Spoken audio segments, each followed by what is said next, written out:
ምስክሬን ነው። ሀረር ስንሄድ የሄድንባቸው 3 አጀንዳዎች አሉ። ዩቲዩብ ቪዲዮሽን ልትሰሪ ነው ሄድ ነው ይገዛ የራስሽን የዩቲዩብ ቪዲዮ ለመስራት ነበር ሀረር ድረስ ሄድሽው። ሁለተኛ ነገር ደግሞ ሙሉ መረጃ አለኝ። ሙሉ ገንዘብ አውጥቼ ሙሉ ወጪውን ሸፍኜ ሄድኩት እኔ ነኝ። 1 ብር አላወጣሽም። ለሱ ማስረጃ ካለሽ መተሽ ማሳየት ትችላለሽ። እኔ ሙሉ ማስረጃ አለኝ። ያንቺንም ወጪ የሸፈንኩት እኔ ነኝ። ዩቲዩብ ቪዲዮሽን ልትሰሪ ነው ሄድሽው። ሞዴል ለመሆንሽ ደግሞ ሙሉ ማስረጃ ራስሽ ፈልገሽና ፈቅደሽ እኔ እያለሁ ሌላ ሰው አይሰራም ብለሽ ነው የሰራሽው። ይሄም ማስረጃ አለኝ።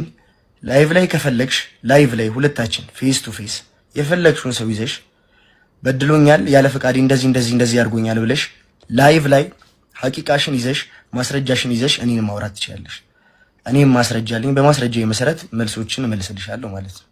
ከዛ ውጪ ግን በሌለሁበት ስሜን ባታንሽ ባታብጠለጥኝ እንድጠላ ባታደርጊኝ የኔ እህት ለሁሉም ጉልበት ያለው ጉልበት እግዚአብሔር ነው። እኔ ሰውን በጉልበት የሚስው አይደለም እና ደግሞ ሰው የላትም ብዬ ንቄሽ አይደለም። ለማከረሽ ደጋግሜ ደውዬ ነበር አለኝ ማስረጃ። አሁንም ቢሆን ለጓደኞችም ነግሬያቸዋለሁ ይሄን ጉዳይ እና ከዚህ በኋላ ስሜን የምታንሽ ከሆነ ግን ጉዳዩን እንዲሰፋ ታደርጊዋለሽ። እኔም ክፉ እንደሆነ አታርጊኝ። ብዙ ያስቋቸው ነገሮች አሉና አይ ቲንክ ብትጠነቀቂ ጥሩ ይመስለኛል። ከዚህ በላይ ክፉ መነጋገር የለብንም። ትንሽም ጊዜ ቢሆን ክፉ ደግ ያሳለፍን ጓደኛ ማቾች ነበርንና ስለሱ ጊዜ ብለሽ ታይ። ከእንቅልፌ ተነስቼ ሁሉ ነገር ስለወራውባችሁ እናንተ በጣም ይቅርታ። ምክንያቱም ይሄን ጉዳይ ላይቭ ላይ እስከሆነ ድረስ እንትን የሆነ ሰው እንደተበዳይ እያወራ ያለው እኔ እንደበዳይ መገመት ያለብኝ አይመስለኝም ከዚህ በላይና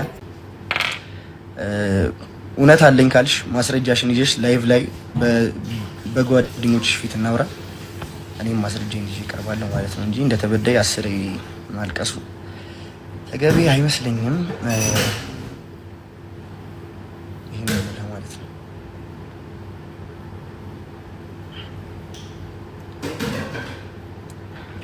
እባክሽ ስለ እግዚአብሔር ብለሽ ተይኝ።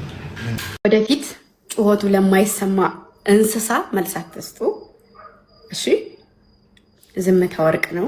ከኔ አንዳንዴ ትክክል ነኝም ትክክል አልሆንም። ሜቢ ዝምታ መልስ ነው። እሺ ገባችሁ? መቀባጠር ማውራት አይጠበቅብኝም ግዴታ። ማንም ስለኔ አስተያየት ሊሰጥ ይችላል። ስለኔ ማደግ፣ ስለኔ ከፍታ፣ ስለኔ እዚህ መድረስ ማንም ሰው አስተያየት ሊሰጥ ይችላል። ገባችሁ? ግን ደግሞ ያደግኩትም የተነሳሁትም መከራ ያየሁትም እዚህ የደረስኩትም ትግልም ካለ የታገልኩት እኔ ስለሆንኩ ህመሙንም ደስታውንም ከፍታውንም የማውቀው እኔ እንጂ የውጭ ሰው አይደለም።